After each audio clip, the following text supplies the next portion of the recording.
Dieu te montre la bonne personne pour te marier. Tu dois juste apprendre à la reconnaître. Ça peut paraître fou dans un monde aussi confus, mais la vérité, c'est que les plans de Dieu pour toi sont bien plus grands que tout ce que tu as imaginé. Il a déjà préparé le chemin et la bonne personne est là, autour de toi, peut-être même plus proche que tu ne le penses. Ce que tu dois faire, c'est apprendre à identifier ces signes et ne pas les ignorer. Ne laisse pas la peur, le doute ou les attentes de la société t'éloigner de ce que Dieu a prévu pour ton mariage béni. Ne te trompe pas, il te guide, et tu es plus près de trouver cet amour que tu ne l'imagines. Tu sais ces moments où la vie semble s'effondrer, le travail ne va pas bien, les relations deviennent compliquées, et tout semble hors de contrôle. Parfois, on a l'impression que rien n'a de sens. Mais, et si je te disais que ces défis ne sont pas des coïncidences? Souvent, c'est Dieu qui te dirige vers quelque chose de plus grand. Les problèmes ne sont pas aléatoires, mais peuvent être des signes divins qu'il est temps de changer quelque chose. Ne te trompe pas, même les difficultés ont un but précis dans le plan de Dieu pour toi, qui, au final, te mènera vers un mariage béni et une relation plus forte avec lui. Les obstacles, bien que difficiles, peuvent être des outils de transformation. Imagine que tu traverses une crise dans ta relation. Peut-être que c'est un moment de test, une chance de te réévaluer, de grandir et d'aligner tes projets avec ceux de Dieu. Dans la Bible, on voit comment des personnages comme Job et Abraham ont traversé de grandes épreuves. Mais à la fin, ils ont reçu des bénédictions de Dieu au-delà de ce qu'ils pouvaient imaginer. Ces moments sont des occasions déguisées pour que tu te rapproches de ta véritable destinée, en alignant tes désirs avec ce que Dieu veut pour ta vie et ton mariage chrétien. Quand tu fais face à ces défis, au lieu de te sentir écrasé, considère que Dieu est en contrôle. Il ne t'a pas abandonné, mais il te prépare à quelque chose d'encore mieux. Ça peut être une nouvelle relation, une nouvelle direction dans ta vie professionnelle, ou même un mariage chrétien plus fort et rempli des bénédictions de Dieu. Parfois, les réponses à nos prières viennent déguisées en difficultés.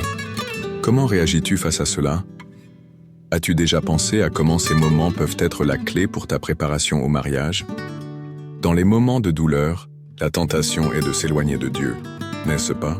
Après tout, comment peut-il être agréable d'être proche de quelqu'un lorsque tout autour de toi semble s'effondrer? Pourtant, c'est précisément dans ces moments-là que l'adoration devient un chemin puissant vers la guérison.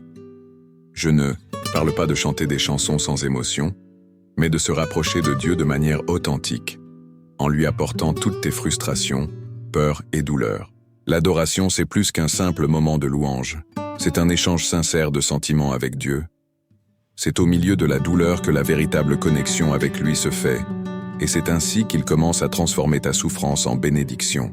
Lorsque nous traversons des pertes, comme une relation brisée ou même la mort d'un être cher, nous pouvons nous sentir seuls. Mais c'est dans cette solitude que Dieu se révèle souvent de manière plus intime.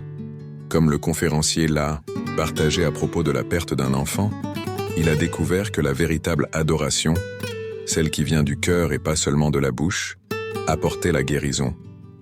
Au lieu de fuir la douleur, il l'a utilisée pour se connecter avec Dieu, permettant à Dieu d'apporter la paix dans son âme.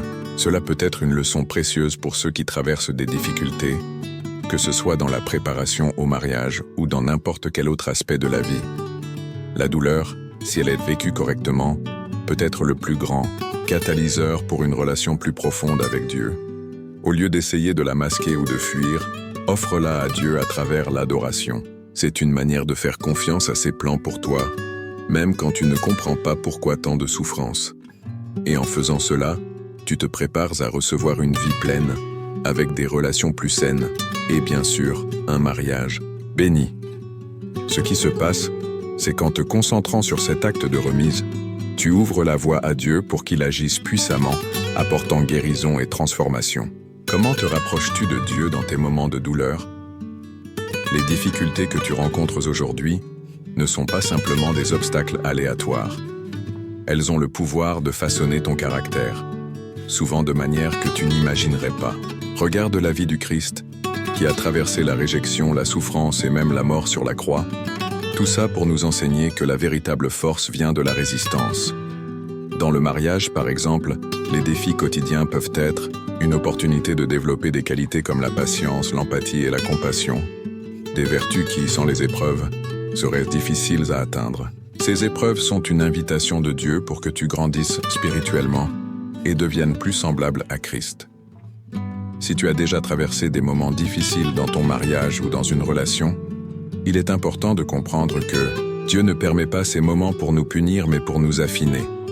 Il utilise ces périodes de difficulté pour travailler en nous, créant un caractère plus fort, plus centré et plus fiable.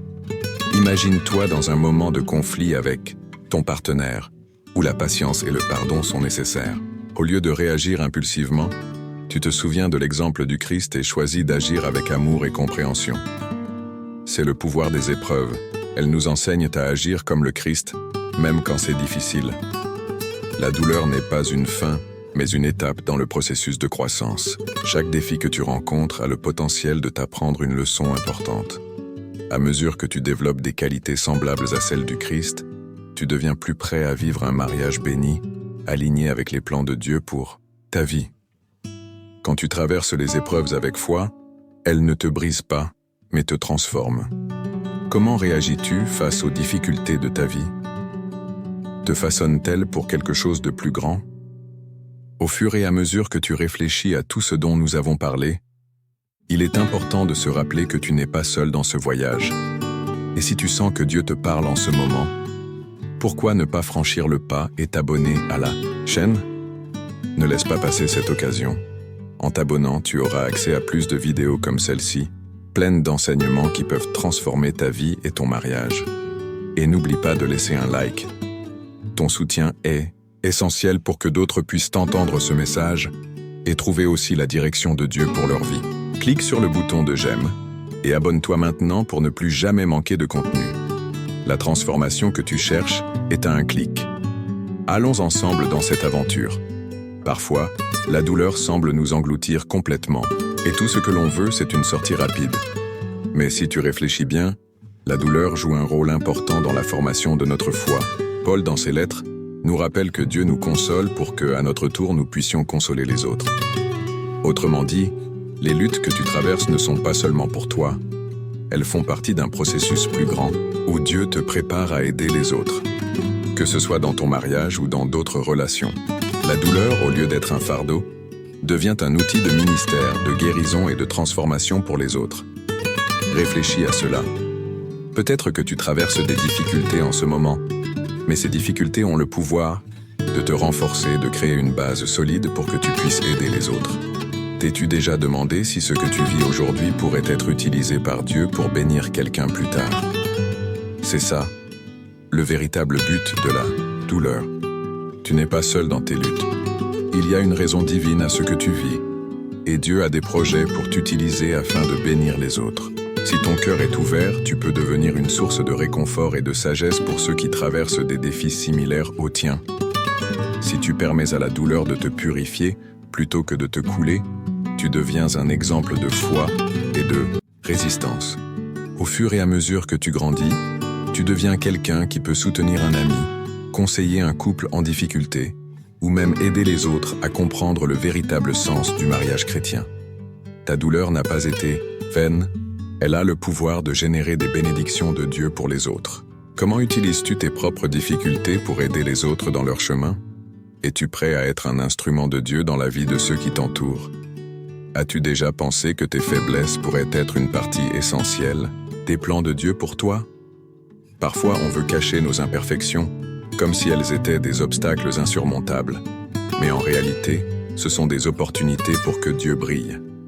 Tes failles et vulnérabilités sont exactement ceux qu'il utilise pour te façonner, et aussi pour te connecter avec ceux qui ont besoin de voir la grâce et la force de Dieu en action. C'est dans les moments où l'on se sent le plus faible qu'il devient plus fort en nous. C'est un paradoxe divin. La faiblesse nous rend plus forts, plus accessibles et plus capables d'aider les autres.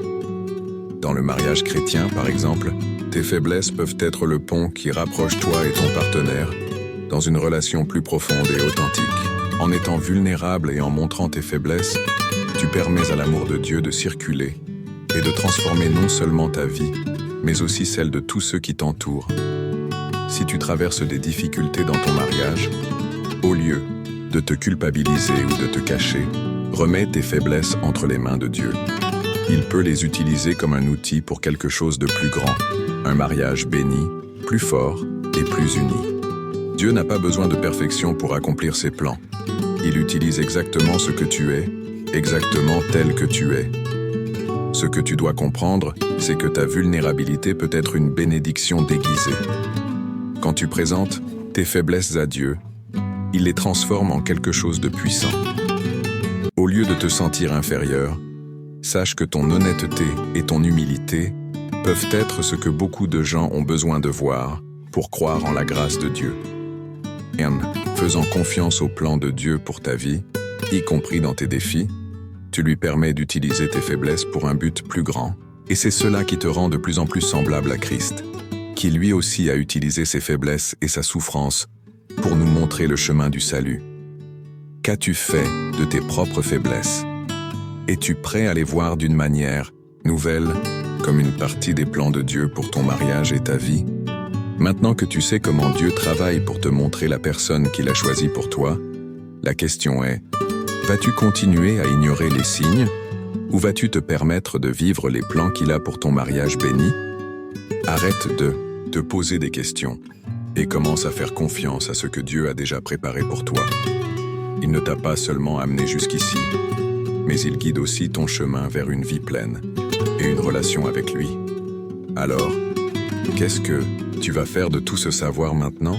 Comment vas-tu appliquer tout ce que tu as appris pour transformer ta vie amoureuse? Ne laisse pas le doute ou la peur t'empêcher de faire le prochain pas.